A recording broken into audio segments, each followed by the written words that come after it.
I'm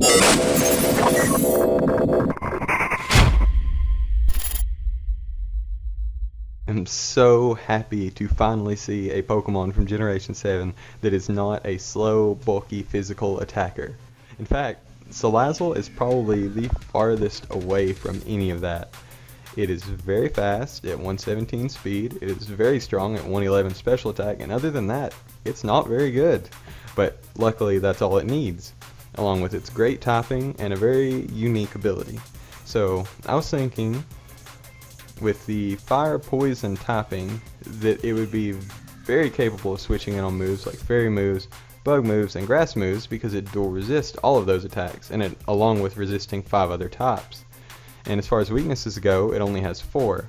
Water, Psychic, and Rock, which Rock is not the best because it now takes 1/4 of its health and Stealth Rocks every time it switches in, but it's also dual weak to Ground, which means that any Earthquake, Earth Power, Bulldoze, maybe Mud Slap. It's probably not living. Well, maybe one Mud Slap, but other than that, it's not living a lot from anything that has a ground type move. As far as abilities go, Corrosion, it's really its only useful ability.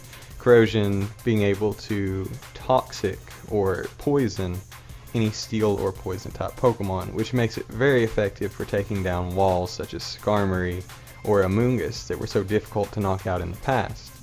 Its other ability is Oblivious, which only prevents Infatuation and Taunts, which really isn't very useful on Salazzle in my opinion. As far as the set I decided to give it, I thought it could have either an air balloon or a life orb. Another item I could see it being run with is Focus Sash, but I believe that air balloon and life orb are what I would prefer to put on it. I thought a timid nature, so that it would have more speed, as much speed as possible, max out its speed, max out its special attack, and then a little bit in defense, just so it still has an odd amount of HP, so that it can switch in on Stealth Rocks one extra time.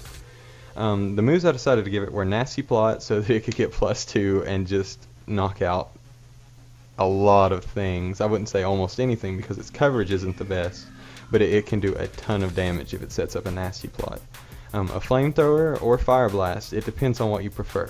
Fire Blast for the power, Flamethrower for the accuracy. I put Sludge Wave on it because I thought Sludge Wave was better than Sludge Bomb in pretty much every way, just because Sludge Wave is a little bit more powerful. The last move I gave it was really a toss-up. You could throw Toxic on it instead, or you could throw some other move, but as far as special attack coverage goes, it really only gets Hidden Power or Dragon Pulse.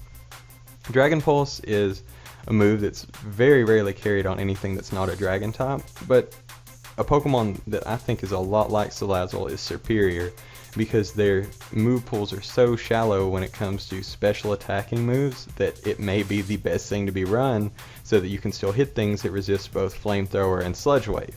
Otherwise, Hidden Power Ice would probably be your best bet. Other moves Salazzle can carry are Will-O-Wisp, because maybe you burn something that expects to switch in on a Toxic.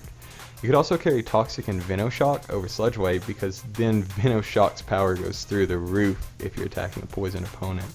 You could also run Salazzle on a Toxic Spiking team with something like Toxapex, and you could deal out tons of damage because Salazzle with Venoshock mixed with Toxapex with Merciless Venoshock and Toxic Spikes could be dealing damage to everything on your opponent's team that doesn't either resist or is immune to a poison type attack.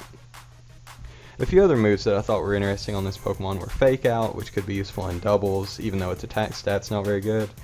Overheat, which could be very, very destructive if you could switch this Pokemon in and perhaps give it choice specs and overheat and then immediately switch it out.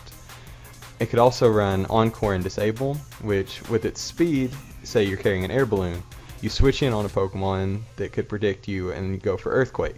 Before they are able to change their attack and pop your balloon, you go for an Encore and you lock them in to that Earthquake. From there, you can set up a Nastyplot while they try to switch out, or while they try to wait out the Encore. Even then, you could even disable them after they're Encored, and then they wouldn't be able to hit you again. They would actually start struggling. So there's a lot of potential for this Pokemon. I feel like it may be a little overused at first, just because of how fast and powerful it is, but once the meta settles out, I feel like it'll still be at least UU.